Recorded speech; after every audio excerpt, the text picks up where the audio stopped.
यूं ही नहीं मैं बन जाता हूं। कुदरत के कोने कोने से खूबियां खोज लाता हूं। गुणवत्ता की गहराइयों का गोताखोर हूं मैं। यूं ही नहीं मैं रजनीगंधा बन जाता हूं। अच्छा, बात ईरान की भी है। इस पर तो ऐसा लगता है कि वो कहावत सटीक बैठती है कि खाया पिया कुछ नहीं और गिलास तोड़ा 12 आना। मिडिल ईस्ट का मसीहा बनने के चक्कर में ईरान ने अपनी भद पिटवा ली। खुद के ही खड़े किए गए 2 आतंकी संगठनों को मिट्टी में मिलवा दिया। इसलिए कहते हैं कि जैसी औकात हो काम उतना ही करना चाहिए। अब आयतुल्लाह खामनेई क्या करेंगे? नसरुल्लाह तो निपट गया। इस्माइल हानिया को तो इजराइल ने तेहरान में उससे पहले ही ढेर कर दिया था। अब सिनवार निकल लिया।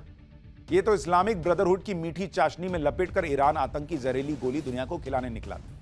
अब लगता है वही गोली उसके गले में अटकने वाली, क्योंकि प्रॉक्सी तो गए। अब अगला नंबर खामनेई का है क्या?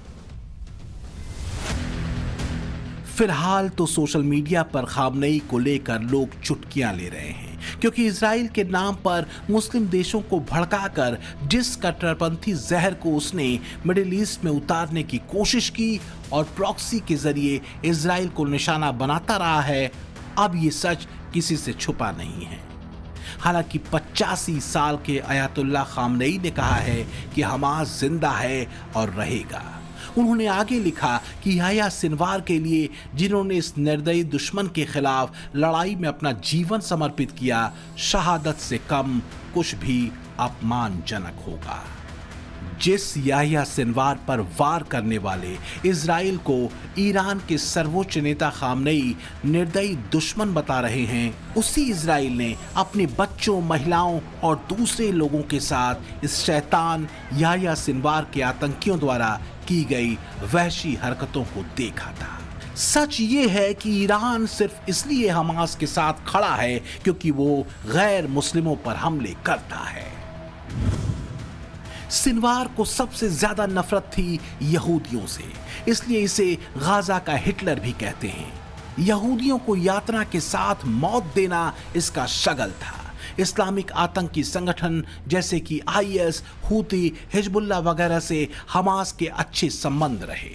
सिनवार ने कई फिलिस्तीनियों की भी निर्मम हत्याएं की। जासूसी के आरोप में 12 फिलिस्तीनियों को खान यूनिस में मार डाला था।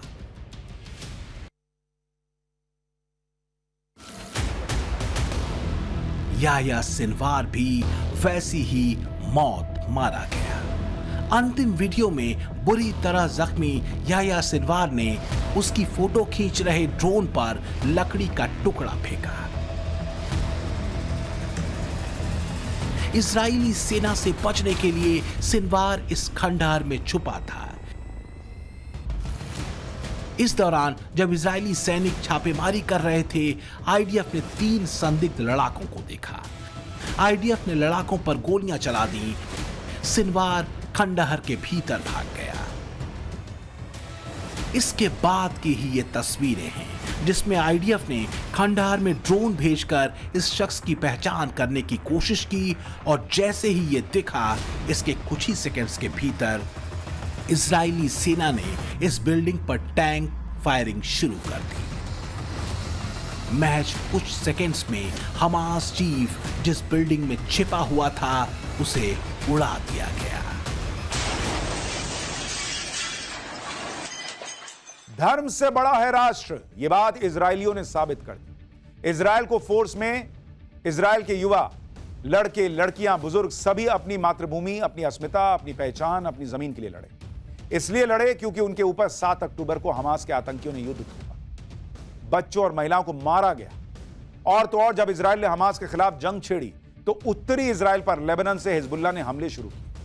आज हालात यह हैं कि दोनों आतंकी संगठनों के चीफ से लेकर टॉप लाइन लीडरशिप तक खत्म हो चुकी है। यह होता है राष्ट्र रक्षा का संकल्प जो इजरायलियों ने लिया और पूरा किया। अब सवाल है कि क्या यह जंग खत्म होने वाली है? It's the beginning of the end. To the people of Gaza, I have a simple message. This war can end tomorrow. It can end if Hamas lays down its arms and returns our hostages.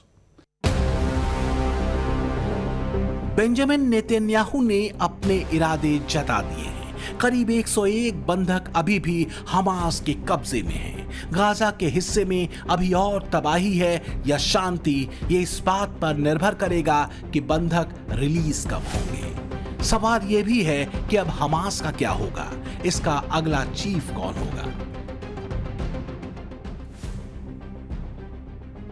इसमें पहला नाम खालिद मिशाल का है, क्योंकि Khalid मिशाल Haniyeh से पहले 21 सालों तक हमास का चीफ रहा है। साल 1987 में जब हमास का गठन हुआ तो उसमें खालिद भी शामिल था। ये 1996 में हमास का पॉलिटिकल चीफ बना और 2017 तक इस पर कायम रहा। खालिद इस समय दोहा में रहता है और हमास की विदेश नीति का बड़ा चेहरा है। दूसरा नाम है जहर जबरीन का। ये फंडिंग का जुगाड़ करता है, इसलिए इसे हमास का सीईओ भी बुलाया जाता है। ये फिलिस्तीन और इजराइल के बीच कैदियों की अदला बदली में बड़ी भूमिका निभाता है। ये इस्माइल हनिया के डिप्टी के तौर पर काम कर रहा था। तीसरा नाम है खलील अल हया। हमास पर कई आर्थिक प्रतिबंध होने के बावजूद ये हर साल करोड़ों डॉलर्स की फंडिंग जुटा लेता है। अल हया हानिया के डिप्टी के तौर पर काम कर रहा था। अल हया इजराइल से बातचीत के पक्ष में नहीं है। इसके ईरान, टर्की, सीरिया, कतर और मिस्र के साथ अच्छे संबंध हैं। और चौथा नाम है मूसा अबू मरजूक, जो हमास के फाउंडर्स में से एक है। फिलहाल तो आईडीएफ ने ये पोस्टर भी जारी कर दिया है, जिसमें हमास के उन सीनियर आतंकियों की तस्वीरें हैं जो आईडीएफ के निशाने पर रहे हैं।